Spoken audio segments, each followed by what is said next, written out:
الشیطان الرجیم بسم اللہ الرحمن الرحیم صلی اللہ علی محمد صلی اللہ علیہ یا محمد صلی اللہ علی حبیب محمد وآلہ وسلم صلی اللہ علیہ یا محمد نور من نور اللہ لا الہ الا اللہ محمد رسول اللہ صلی اللہ علیہ وسلم۔ اللہ کا شکر ہے اس ذات وحدہ لا شریک کی عطا کردہ رمضان مبارک میں ہم توحید کا پرچار کر رہے ہیں، توحید کو سمجھنے کی کوشش کر رہے ہیں اور توحید کو پانے کی کوشش کر رہے ہیں۔ گزشتہ پروگراموں میں ہم نے موضوع آقا کریم صلی اللہ علیہ وسلم کی ایک حدیث مبارکہ کو کے مفہوم کو بیان کر رہے ہیں، اس کی وضاحت کرنا تو ناممکن ہے۔ تمام اولیاء اس حدیث کو عمر بھر پڑھتے رہے، سمجھتے رہے اور اس سے نور تلاش کرتے رہے۔ ناچیز بھی اس حدیث کو پڑھ رہا ہوں اور سمجھنے کی کوشش کر رہا ہوں، اور پھر تعلیمات کلندر میں سے اور مولانا رومی کلندر کی تعلیمات میں سے اس کی مفہوم کو تلاش کر رہے ہیں۔ حضرت علامہ اقبال کی افکار میں سے اور سب سے بڑھ کر مخدوم محمود مصور کلندر کیا کار جو کلندرانہ ہے ان میں سے اس حدیث کو سمجھ کر عمل کرنے کی کوشش کر رہے ہیں۔ اور ایک ادنا سی کاوش ہے، خدا کرے کہ کاوش اللہ کی بارگاہ میں رسول میں قبول ہو جائے، ہمارا ایک لفظ بھی مقبول ہو گیا اور ہمیں ذات وحدہ لا شریک کی توحید حاصل ہو گئی، تو میں سمجھوں گا یہ گفتگو ہماری کامیاب ہو گئی۔ تو یہ وہ مشہور حدیث، اس کے بارے میں آپ کی بات بتاتا چلوں۔ ایک انگریز پروفیسر نے، امریکن نے اس پر ریسرچ کی، اس کی وائف جو ہے وہ جاپان کی تھی اور وہ سائنسدان تھے۔ اس بندے نے اس حدیث پر تحقیق کی، اس پر ریسرچ کی، مقالہ لکھا اور اس کو شائع کیا۔ وہ انگریزی زبان میں موجود ہے، آگے چل کر وہ کتاب میں سے بھی اس کا بھی تعارف کروائیں گے۔ تو وہ دونوں اس آقا کریم صلی اللہ علیہ وسلم کی حدیث کو سرچ کر کے،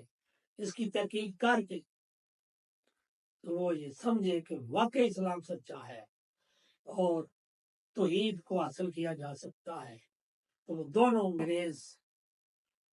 مفکر بھی اور وائف بھی جو اس کی جاپان کی تھی، دونوں نے اسلام قبول کر لیا اور پھر اس پر انہوں نے عمل کیا اور ان عقائد کو ظاہر دیکھا ہوگا تبھی تو اسلام قبول کیا۔ تو اب تمام جو کلندران ہیں ان کی ساری زندگی کا مقصد ہی توحید حاصل کرنا تھا۔ رسول پاک صلی اللہ علیہ وسلم کی ساری حیات کا مقصد توحید، اصحاب کا مقصد بھی توحید کا، غزوہ بدر ہوا وہ بھی توحید تھا، حنین ہوا توحید تھا، غزوہ احد ہوا وہ بھی توحید کی حصول کے لیے تھا، غزوہ خندق ہوا وہ بھی توحید کے حصول کے لیے تھا، وار آف خیبر بیٹل ہوئی وہ بھی توحید تھا، غزوہ حنین ہوا کربلا کا معرکہ ہوا وہ بھی توحید تھا۔ تو وہ توحیدی ہی تھے۔ رسول پاک صلی اللہ علیہ وسلم کی ساری حیات خدا کی توحید کو حاصل کرنا اور اس توحید کو ساری مذاہب پر، سارے ادیان پر غالب کرنا تھا، اور ان کے سارے اصحاب کا کو بھی رسول پاک صلی اللہ علیہ وسلم کے قلب مبارک سے توحید حاصل ہوئی، وہاں سے دیدار خدا ہوا، اور ان سب کا مقصد بھی گردنیں کٹانا، گھر بار لٹا کر مصطفیٰ کے قدموں میں بکھر جانا، ٹکڑے ٹکڑے ہو جانا، یہ توحید تھی، یہ توحید کا منشا تھا، اور یہ توحید کا عملی نمونہ تھا۔ تو اس توحید کے پرچار کے لیے علی مرتضیٰ نے رسول پاک کا ساتھ دیا، سیدنا ابو بکر صدیق رضی اللہ عنہ، سیدنا عمر فاروق رضی اللہ عنہ، سیدنا عثمان غنی رضی، سیدنا حسن کرار رضی کرم اللہ وجہہ نے گھر بار لٹایا، مصطفیٰ کریم پر قربان ہوئے اور ان کے مرید بنے، ان کے ساتھ محبت کی، ان کا ادب کیا، ان کا تصور کیا، ان کے امر کو مانا، ان کے وفا کو مانا، اور پھر حضور اکبر نور کے قلب مبارک میں سے خدا کا دیدار کیا، پھر اپنا قلم روشن کیا، اپنے قلم میں دیدار کیا، تو تمام ہی اصحاب کو حضور اکبر نور نے توحیدی بنایا، اللہ کی ذات میں خدا کیا، دیدار خدا کیا، اس لیے وہ روشن ستارے ہوئے۔ اسی لیے تو رسول پاک نے فرمایا میرے سارے صحابہ روشن ستارے ہیں، جس کی بھی پیروی کرو گے تمہیں توحید ہی ملے گی۔ پھر ان صحابہ کی پیروی آگے جو ہے وہ تابعین نے کی، پھر تبع تابعین نے کی، اور وہی توحید کا سلسلہ جو غار حرا میں سے چلا تھا، وہ چراغ مصطفی، ذکر، فکر، مراقبہ، محاسبہ، مکاشفہ، حضور پاک صلی اللہ علیہ وسلم فرماتے رہے اللہ سے اپنی محبت کرتے رہے، اللہ سے اپنی محبت کو حاصل کیا، تو وہ کیسے ہیں؟ عقل وچاری سر پڑ بیٹھی، رہی وچ دلیلہ رجی، پیر پے وچ سجدے پر آزم، کسے کلندر باجو وچلی رمز نہ بجی۔ تو وچلی رمز جو جاننے والے تھے وہ اصحاب تھے،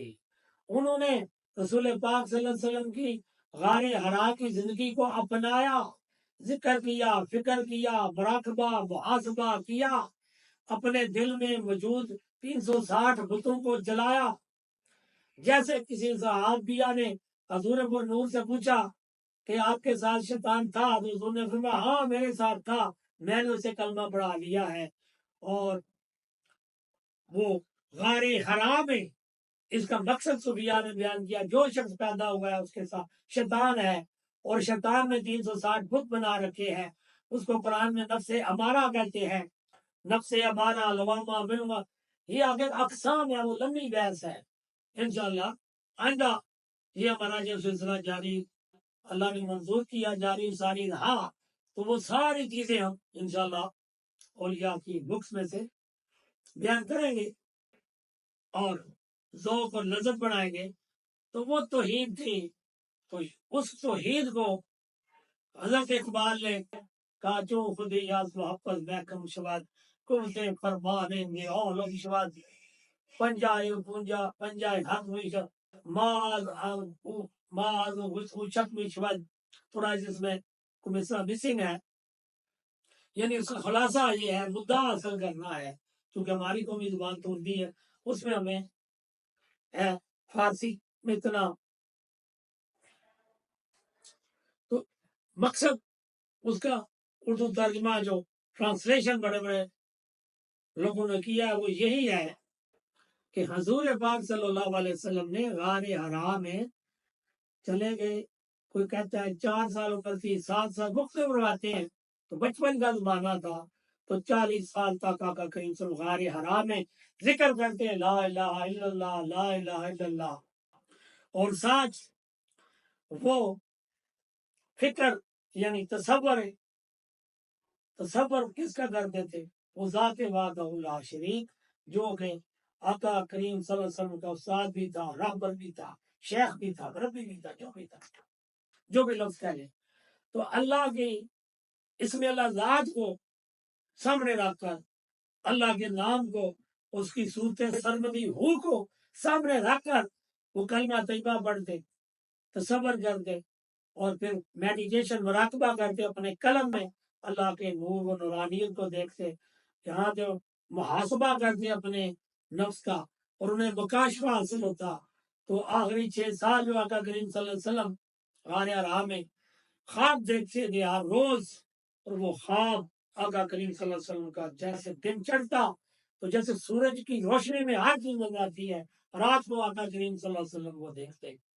اور پھر وہ دیکھتے، اور وہی جو 6 سال ہے بعد میں آقا نامدار نے انہیں 6 سالوں کو ولایت کا درجہ دیا، اور فرمایا نبوت کے 100 درجے ہوں تو 54 درجے جو ہے وہ نبوت کے ہیں، وہ ختم ہو چکی، لا نبی بعدی، اب میرے بعد کوئی نبی نہیں آ سکتا، لیکن اللہ نے مجھ میں سے وہ 46 اس سے جو نور ولایت تھا وہ جاری کر دیا، وہ تمام صحابہ کو ملا، سیدنا ابوبکر صدیق رضی اللہ تعالیٰ کو ملا، سیدنا عمر رضی اللہ تعالیٰ عنہ، سیدنا عثمان غنی رضی اللہ تعالیٰ عنہ، اور یہ تمام صوفیاء لیتے ہیں سب سے زیادہ فیض سیدنا علی کرم اللہ وجہہ کو ملا، اور ہمیں خوشی ہے جتنا اللہ کا شکر ادا کریں کہ ہم تمام صحابہ کے نوکر ہیں، تمام صحابہ کے عاشق ہیں، تمام صحابہ کے جتنیوں کے خاک سے بھی نہیں ملتے، لیکن کیونکہ جو کلندر ہوتا ہے وہ سارے صحابہ کو مانتا ہے، سارے صحابہ کا عاشق ہوتا ہے، اور ابو بکر صدیق رضی اللہ تعالیٰ کا بھی عاشق ہوتا ہے، حضرت عمر رضی اللہ تعالیٰ کو بھی عاشق ہوتا ہے، سیدنا عثمان غنی رضی اللہ تعالیٰ کو عاشق ہوتا ہے، علی شیر خدا کر کا ہر صحابی کا عاشق ہوتا ہے، اور تابعین ہر ولی سے اپنے آپ کو وہ سے محبت کرنے والا ہوتا ہے، وہ صحابہ کی محبت میں تکمیل پاتا ہے، پھر اہل بیت کی محبت میں تکمیل پاتا ہے، پھر اہل بیت میں سے مولا علی کرم اللہ وجہہ کی محبت میں وہ فنا ہوتا ہے اور کلندریت حاصل کرتا ہے، اور پھر حسنین کریمین اور مولا حسین کی محبت میں فنا ہوتا ہے، ان کی محبت پیدا ہوتا ہے، تو پھر وہ سب وجود تصوف بنتا ہے، اور عاشق رسول پاک ہوتا ہے، عاشق خدا ہوتا ہے، خدا تک پہنچا فقیر ہوتا ہے، اور اس طریقے سے پھر وہ زمانے کا رہبر اور رہنما بنتا ہے، اس سے اصحاب کی بھی خوشبو آتی ہے، اہل بیت کی بھی خوشبو آتی ہے، تابعین کی آتی ہے، جناب غوث اعظم رضی اللہ تعالیٰ عنہ، ہر ولی کی جو تعلیمات محبت ہیں وہ ایک ذات میں، اگر آپ نے اللہ کی توحید کا مزہ چکھنا ہو، رسالت محمد صلی اللہ علیہ وسلم کی رسالت کا، ان کی خدا کے محبوب ہونے کا مقام سمجھنا ہو، اصحاب کی محبت دیکھنی ہو، اہل بیت کی محبت دیکھنی ہو، اولیاء کی محبت دیکھنی ہو، ولیوں کی محبت دیکھنی ہو، جناب غوث اعظم رضی اللہ عنہ کی محبت دیکھنی ہو، داتا گنج بخش علی اجمیری کی محبت دیکھنی ہو، تمام علماء کی محبت دیکھنی ہو، تمام علماء کے علم کا نمونہ دیکھنا ہو، تمام صوفیاء کا رنگ دیکھنا ہو، چاہے وہ قادری ہو، وہ چشتی ہو، سہروردی ہو، نقشبندی ہو، کلندری ہو، سارے رنگوں کا مجموعہ وہ وجود تصوف ہوتا ہے، علم تصوف اور ہوتا ہے، وجود تصوف اور ہوتا ہے۔ جب حدیث جبریل 2-3 پروگرام کے بعد ہماری اس پر بحث مکمل ہوگی تو آئندہ اشرا جو ہوگا دوسرا، اس میں ہماری بحث یہی ہوگی، علم تصوف کیا ہوتا ہے، وجود تصوف کیا ہوتا ہے، علم تصوف کیسے اثر ہوتا ہے، اور پھر اس علم کو وجود تصوف میں کیسے کنورٹ کرنا ہوتا ہے۔ یہ ایک سائنٹیفک سپر سائنس ہے، اور یہ پریکٹیکل ہے، ایک تجربات کا نام ہے، اور یہ باتوں کا نام نہیں، یہ عمل کی دنیا ہے، اور وہ عمل جو غار حرام ہے رسول پاک صلی اللہ علیہ وسلم نے کیا، اس عمل کو فالو جب اصحاب نے کیا اور اس عمل کا نمونہ علی شیر خدا کو ملا تو اس کو کلندری کہتے ہیں، اور یہ علامہ اقبال نے کہا ہے دنیا کے سب سے پاک نسبت وہ کلندری ہے، کلندری ہونا کائنات کی سب سے بڑی نسبت ہے، یعنی وہ راستہ جس راستے پر چل کر بندہ مختصر اور جلد از جلد رسول پاک کی ذات میں کھڑا ہو جاتا ہے اور اللہ کی ذات میں کھڑا ہو جاتا ہے، اس کو کلندری کہتے ہیں۔ تو آئیے اللہ کا ذکر اور رسول پاک کی ذات ہمارے گرامی پر درود و سلام کا نذرانہ پیش کرتے ہیں۔ بسم اللہ الرحمن الرحیم، بسم اللہ الرحمن الرحیم، بسم اللہ الرحمن الرحیم، صلی اللہ علی محمد، صلی اللہ علی محمد، صلی اللہ علی محمد، صلی اللہ علی محمد، صلی اللہ علی محمد، صلی اللہ علی محمد، صلی اللہ علی محمد، صلی اللہ